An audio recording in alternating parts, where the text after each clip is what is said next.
ಪ್ರೇಮಿಗಳ ದಿನವೇ ಪ್ರಿಯತಮನಿಂದ ಆಸಿಡ್ ದಾಳಿಯಾಗಿದೆ. ಇದು ನಮ್ಮ ನೆರೆಯ ರಾಜ್ಯ ಆಂಧ್ರ ಪ್ರದೇಶದ ಅನ್ನಮಯ್ಯ ಜಿಲ್ಲೆಯಲ್ಲಿ ಆಗಿರುವಂತಹ ಘಟನೆ.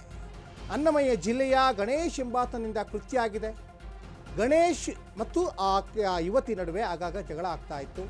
ಇವತ್ತು ಜಗಳ ತಾರಕಕ್ಕೇರಿ ಯುವತಿ ಮೇಲೆ ಆಸಿಡ್ ಹಾಕಿದ್ದಾರೆ. ಚಾಕುವಿನಿಂದ ಇರಿದು ನಂತರ ಆಸಿಡ್ ಅಟ್ಯಾಕ್ ಆಗಿದೆ. ಯುವತಿಗೆ ಸ್ಥಳೀಯ ಸರ್ಕಾರಿ ಆಸ್ಪತ್ರೆಯಲ್ಲಿ ಚಿಕಿತ್ಸೆ ಒಂದು ಕಡೆ ಕೊಟ್ಟಿದ್ದಾರೆ. ಆರೋಪಿ ಗಣೇಶ್ನನ್ನ ಈಗಾಗಲೇ ಪೊಲೀಸ್ನವರು ಬಂಧಿಸಿದ್ದಾರೆ.